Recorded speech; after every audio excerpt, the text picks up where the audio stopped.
isiniif haa ta'u jaallatamtootaa fi kabajamtoota hordoftoota chaanaalii kooti akkam jirtu nagaa keessanii ani baay'ee nagaa kooti gooftaa nagaa keenya baay'iseef galannaa ta'u baay'ee nagaa keessan taatan jecha har'a viidiyoo baay'ee nama gaddisiisu tokko baay'ee na gaddisiisee kanaaf viidiyoo hojjedhe jechuudha.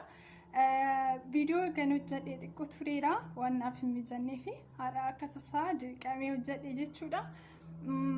Kaleessa akka tasaa feesbuukii irra yeroo galu namoonni adda addaa poostii gochaa tureni obboleessi suura irratti argitan kun jechuudha akka gaafa dilbataa cidha isaa geggeeffate kaleessa mana mushuroo warra ishee deemuudhaaf meeshaa fidachuudhaaf bahee deebi'ee hin galle nu barbaadaa jedhaa tureni jechuudha namoonni baay'een.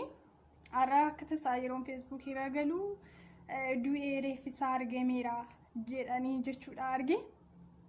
Baay'ee waan nama gaddisiisu baay'ee waan laphee nama madeessu keessumattuu duutii biyya keenya Itoophiyaa keessatti raawwatamaa jiru baay'ee nama gaddisiisa jechuudha dhugaa dubbachuudhaa fi waaqayyo biyya keenyaa yaadatu waan jedhan hin jiru.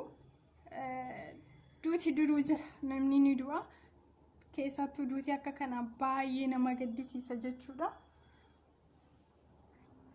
Waaqayyo lafa keenyaa yaadatu dhugaa dubbachuudhaaf baay'ee nama gaddisiisa baay'een gaddi jechuudha.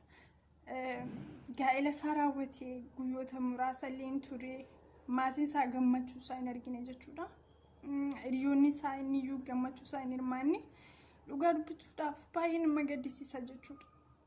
Sababa inni du'eef maaliif akka du'e illee yoo beekutti baate yoo beekamutti baate amma kanatti jechuudha garuu du'uun isaa nama gaddisiisa. የእውነት ሀገራችን ላይ የሚደረገው ሞት በጣም የሚያሳዝን ነው። በጣም የእውነት እግዚአብሔር ሀገራችን ይጠብቃት እንጂ በጣም ይከብዳል። የእውነት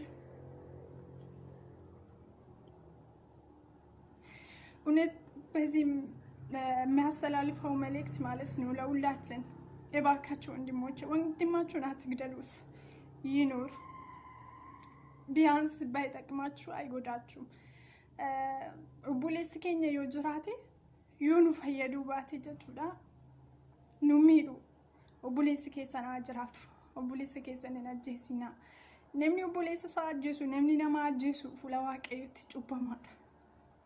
Lubbuu waaqayyoo gatiitti baase, lubbuu waaqayyootti dadhabe, lubbuu waaqayyoo dhiiga isaatti dhangalaasee lubbuu waaqayyoo tokkicha ilma isaa dabarsee kenneefi hin ajjeesinaa.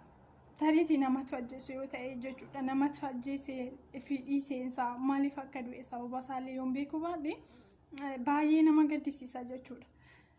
Dabalataan immoo yeroo baay'ee nuyi gaafa lubbuudhaan jiru waliin jaallannu baay'ee wal jibbinaa, baay'ee wal irratti kaanaa, baay'ee amaa waliif goona baay'ee jechuudha amma yaadamuun olitti wal irratti amaa yaadna garuu gaafa du'e namni wal dhaba. Sirrii miti waliif jireenyuma gaarii osoo hawwine obboleessa keenya haa jiraatu ajjeesutti otoo baanne obboleessi keenya haa jiraatu miidhutti otoo baanne baay'ee namatti tola jechuudha. Baay'ee gara jabinni guddaan biyya keenya Itoophiyaa keessatti raawwatamaa jiru immoo waan baay'ee nama gaddisiisudha. Gara jabina guddaa jechuun amma yaadameen olitti amma namni waliif godhuun olitti akka bineensaatti bineensi namaaf yaada jechuun bineensi yeroo inni itti namaaf yaadu jiraachuu garuu gara jabina bineensi namarratti garaa jabaatu caalatti nuyi walii keenyatti garaa jabaanna, nuyi obboleessa keenyatti garaa jabaanna jechuudha. Kuni gaarii akka hin taane nuyiif fuula waaqayyootti firdiidhaaf akka nu qopheessu beekaa. Yaa'una annicha kaakkan binni waaddeedis jireenya nama ta'etti darbinee hin jiraannu waan ta'eef walaa jaallannu walii faayaannu biyya keenya faayaannu. Nuyi biyya keenya gaafa jennu Itoophiyaa yoo nagaa qabaatte Itoophiyaa keessa yoo nagaan jiraate obboleessi keenya Itoophiyaa keessa jiru nagaatti jiraata, obboleettiin keenya Itoophiyaa keessa jirtu nagaatti jiraatti, haati keenya abbaan keenya maatiin keenya firri keenya Itoophiyaa keessa jiran nagaatti dhugaa jechuudhaaf gadda baay'ee cubbuu baay'ee harka namootaatiin hojjetamaa jiru duraan kan ka'e gara waaqayyoollee baay'ee nutti gaddee jira jechuudha. Obboloota koo dhugaa fuula waaqayyootti haa deebinu. obboleessa keenyaaf gaarii ayaan obboleessa keessan hin ajjeesinaa አትግደሉት ወንድማችሁን ይኑር እግዚአብሔር ይጠይቃችኋል እግዚአብሔር ከእጃችሁ ላይ ደሙን ይፈልጋል እውነት ወንድማችሁን አትግደሉት ባትወዱን ካን አትግደሉት ይኑር እንጂ ኢነጀሲና obboleessa keessan yaada keessaniinis ta'e harka keessaniini obboleessa keessan hin ajjeesina obboleessa kanaan beekamu tariitii harki namaa ajjeesuu danda'a waan isa mudate amma ammatti illee yoo beekamutti baate garuu baay'ee nama gaddisiisa namni lubbuu obboleessa kanaa baaseera yoo ta'e fuula waaqee obboleessi kun illee boqoteera amma jirutti ta'e biyya lafaa kanarrattis fuula waaqayyoo irrattis gatii guddaatu harka nama lubbuu kana baaseera eegama waaqayyoo hin dhiisu nama hundumaaf gatii guddaa baaseera nama hundumaaf dhiiga isaa dhangalaaseera nama hundumaaf immoo tokkicha ilma isaa dabarsee kenneera waan ta'eef waaqayyoo gatii lubbuu baasee hin dhiisu waaqayyoo gatii lubbuu namaatiif calin jedhu waaqayyoo dhiiga namaa dhangala'uuf calin jedhu waaqayyoo dhugaa namaa dhokatuuf calin jedhu obboleessa kana waaqayyoo dhugaa isaa hin baasa dhugaa dubbachuudhaaf harki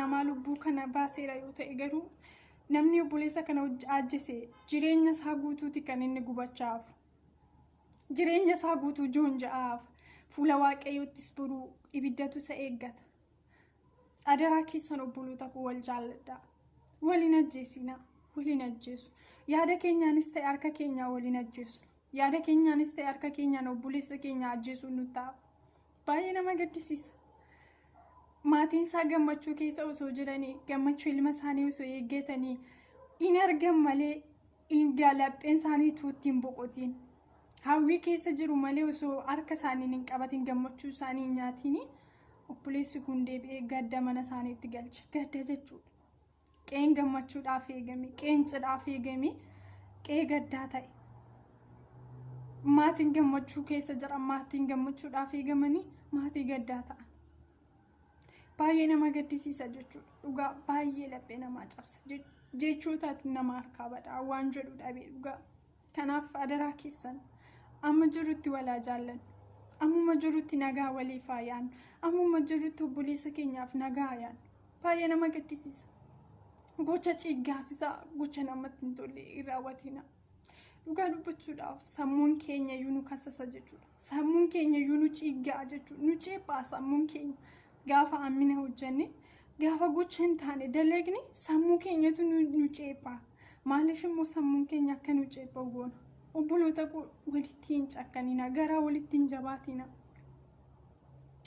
jireenya nama sanaa darbinee hin jiraannu yoo dhumayyuu jireenya gaarii akkamiis jiraate jireenya nama sanaa darbinee hin jiraannu nuyiif kan qoodame jireenya keenya jiraannu jireenya bareedaa ta'uu baatu isuma nuuf qoodame jiraanna waan ta'eef jireenya nama tokkotti naaftanii jireenya isaa hin balleessina isaarraa kana qofa miti isa boruutuuf of jalaa balleessina jechuudha isa boruutuuf jalaatii balleessitu harki lubbuu baase fuula waaqayyootti irra deebi'eensiniin jedha cubbamaadha cubbuun hojjetina waan ciggaasisaan hojjetina waan namatti hin tolle waan gurra namaatti dhaga'uuf iyyuu nama kana caalatti wanti gurra namaatti dhaga'uuf namatti hin tolle hin jiru kana caalatti wanti gurra namaatti dhaga'uufis ta'e arguudha namatti hin tolle hin jiru jechuudha maal arguuf jira kana booda biyya keenya keessatti waan raawwatamu maal arguuf jira kanaaf adaraa keessan maaloo waliin ajjeesina obboleessa keessan jaaladhaa obboleessa keessaniif yaadaa ammuma jirutti obboleessa keessan kunuunfadhaa gammachuu obboleessa keessanitti ni naaffina naga obboleessa keessanitti ni naaffina jiraachuu obboleessa keessanitti ni naaffina milkaa'umsa obboleessa keessanitti ni naaffina jiraatu namni yoo jiraate nu fayyada namni yoo jiraate nu gargaarus immoo baatu jiraatu nama waan ta'eef jiraatu nama namummaa isaatiin jaallachuutti qabna namni waanuma nama ta'eef jaallachuutti qabna nu haa fayyadu dhiisu garuu harka waaqayyootu uume gatii waaqayyootti baasee ilaalli dadhabbii waaqayyootti baasee ilaalli nama jaallachuutti qabna adaraa keessan obboleessa keessan hin ajjeesina doo obboleessa keessanitti hin gammadina badii obboleessa keessanitti hin gammadina waaqayyo nu gaafata waan ta'eef waaqayyo sin gaafata waan ta'eef dadhabbii waaqayyootu irra jira waan ta'eef dhiiga waaqayyootu dhangala'eef waan ta'eef baay'ee waan nama gaddisiisu kuni gurra namaatti hin tolu jechuudha. Gammachuun jireenya biyya lafaa kanarraati gammachuun guddaan cidha. Gaa'ela dhaabbachuudha namni. Isa caala gammachuun biyya lafaa kanarra hin jiru. Garuu gammachuu kana keessatti gaddi dabalamu baay'ee nama gaddisiisa. Gaddeen taane waaqayyo mana keessanitti hin galchini. Gaddeen taane waaqayyo maatii keessanitti hin galchini. Gaddeen taane waaqayyo isinitti hin galchini. Waaqayyo maatii obboleessa kanaa hiriyoota isaa firoota isaa hundumaaf jajjabinaa kennu jecha isa immoo lubbuu isaa mootummaa isaatti yaadatu. Baay'ee nama gaddisiisa. Waan jedhanis nama dhabsiisa.